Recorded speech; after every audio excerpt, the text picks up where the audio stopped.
दोस्तों, दुनिया को लगता था कि यूक्रेन जीत रहा है। हेडलाइंस गरज रही थी, हैशटैग्स ट्रेंड कर रहे थे, लेकिन पर्दे के पीछे कोई और खेल चल रहा था। एक ऐसा खेल जिसमें असली जीत किसी और की थी। सवाल: अगर हर रोज यूक्रेन विनिंग दिखाया जा रहा था, तो फिर एक्सपर्ट्स ये क्यों कह रहे थे कि Trump and Putin secretly war? क्या ये दोनों अपनी अपनी जगह जीत गए? आज हम इस राज को खोलेंगे, सिंपल जबान में, हर पॉइंट को तोड़ तोड़ कर, ताकि हर पॉइंट आपके दिमाग में बैठ जाए। और वीडियो के एंड में आप खुद डिसाइड करेंगे कि आखिर असली जीत हुई किसकी। 2022 रशिया ने यूक्रेन पर फुल स्केल अटैक किया। वेस्ट ने अलाइनमेंट टाइट की और पूरा एशिया हिल गया। न्यूज साइकिल्स तेज थी, दिन रात analysis. Russia continuing its attacks on Ukraine before ABC's और एक कहानी कि यूक्रेन पुश बैक कर रहा है। Just the latest that have stretched Ukrainian units thin. लेकिन ग्राउंड पर क्या हो रहा था, हर फ्रंट पर स्टोरी सामने नहीं आई। While President Trump was rolling out the red carpet, Ukraine को आर्टिलरीज, ड्रोन्स और एडवांस सिस्टम मिले, पर इकोनॉमी टूट रही थी, लोग मुल्क छोड़ रहे थे, इंफ्रास्ट्रक्चर्स पर अटैक हो रहे थे। ये सब पैरेलल चल रहा था। इस बीच अमेरिका के अंदर एक और आवाज बढ़ती गई। You're right now not in a very good position. You've allowed yourself to be in a very bad position, and it happens to be right. You're gambling with the lives of millions of people. You're gambling with World War III. Donald Trump की वो कह रहा था कि हमारे tax का पैसा कहाँ जा रहा है, कितना, क्यों, कब और कहाँ। उस वक्त ये बात बहुतों को सिर्फ पॉलिटिक्स लगी, लेकिन आज जब धूल बैठ रही है तो ये सवाल फिर से उठता है, क्या ट्रंप कोई डिफरेंट खेल खेल रहा था? हर मॉडर्न वॉर में सिर्फ गोलियां नहीं चलती, पैसा भी चलता है। लॉजिस्टिक, ऑयल सप्लाई चेन, सब कुछ एक इनविजिबल बैटलफील्ड होता है। यूक्रेन को एड मिली, लेकिन उस एड के हिस्से दो जगह किए, बैटलफील्ड, डेम्स और स्टेट सर्वाइवल। अक्सर कंट्रीज यहाँ स्ट्रगल करती हैं क्योंकि wars is equals to economy down.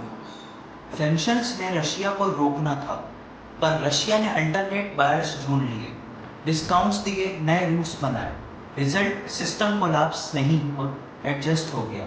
यहाँ से कहानी में आता है पहला ट्विस्ट। जितनी जल्दी ब्रेकडाउन एक्सपेक्टेड थी, उतनी जल्दी हुई नहीं। वेस्ट ने प्रेशर डाला, रशिया ने अडेप्ट, और टाइम रशिया के कैंप्स में चला गया। मीडिया को डेली स्टोरीज चाहिए होती है, फिल्म, ड्रामा, रियल और फिल्म। मीडिया को डेली स्टोरीज चाहिए होती है, फिल्म, ड्रामा, हीरो, विलन। लेकिन ग्राउंड में मैप्स स्लो मूव करते हैं, सप्लाई लेट होती है, सीजन्स चेंज होते हैं, मोरल ऊपर नीचे होता है। यूक्रेन की तरफ से हीरोइक रेजिस्टेंस आई, बिल्कुल सही, लेकिन पैरेलल न्यूज़ेस भी। जब दोनों चीजें साथ चलती हैं तो नैरेटिव वाकई में कंफ्यूज हो जाता है। इस कंफ्यूजन में दो प्लेयर्स अपना अपना नैरेटिव सेट कर रहे हैं। Putin, long game, Trump, America's first aid is capital, election optics. यहाँ से सीक्रेटली फोन पर कॉन्सेप्ट जन्म ले रहा है। जीत सिर्फ जमीन पे नहीं होती, जीत नैरेटिव, पॉलिटिक्स और रिसोर्सेज में भी होती है।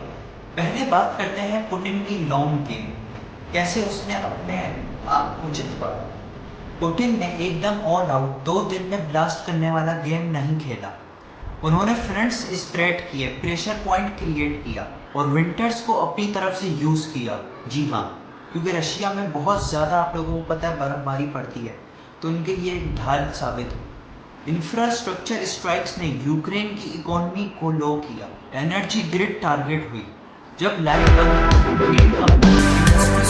तो प्रेशर मल्टीप्लाई। डिप्लोमेसी में रशिया ने बाहर के मुल्कों को इंगेज किया कि हमारा सिस्टम तुम्हारे सिस्टम से अलग सही, मगर चल रहा है। ये मैसेज डिलीवर हुआ, आउटकम। लेकिन रशिया की स्ट्रेटेजिक पोजीशनिंग सरवाइव कर गई, और सर्वाइवल ही कभी कभी स्ट्रेटेजिक विक्ट्री होती है। अब बात करते हैं हम ट्रम्प की पॉलिटिक विन। अब ट्रम्प, उसने ओपनली कहा कि अगर मैं होता तो ये वॉर होता ही नहीं।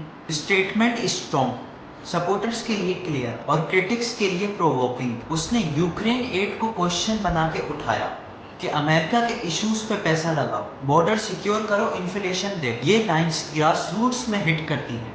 जितनी लंबी वॉर चलती, उतनी ट्रम्प की पोजीशन स्ट्रेंथेंड होती गई। देखो, मैं कह रहा था कि ये ड्रेन नैरेटिव पावर बिल होती गई। अगर एक पॉलिटिशियन वॉर फेटिग्यू को वर्ड दे दे और पब्लिक उसे रिलेट कर ले, तो नैरेटिव जीत जाता है। इस सेंस में ट्रम्प ने कैपिटल जीता। ये कहना कि यूक्रेन फाइट नहीं कर रहा बिल्कुल गलत होगा। उसका रेजिस्टेंस रिमार्केबल था। लोगों ने घर, शहर, जिंदगियां दांव पे लगा, मगर कॉस्ट बहुत हैवी। माइग्रेशन, इंफ्रास्ट्रक्चर डैमेज और इकोनॉमी कोलैप्स। जब मुल्क सर्वाइवल मोड में आ जाए तो इवन बैटलफील्ड्स विन भी महंगी पड़ती। इंटरनेशनल सपोर्ट ने यूक्रेन को खड़ा रखा, लेकिन परमानेंट सॉल्यूशन वो अभी भी दूर लगता है। इस बेचैनी में किसको फायदा का सवाल उभर कर आता है, और वहां से सीक्रेट विंग्स की थ्योरी पावर लेती है। इस वीडियो का कोर यही है।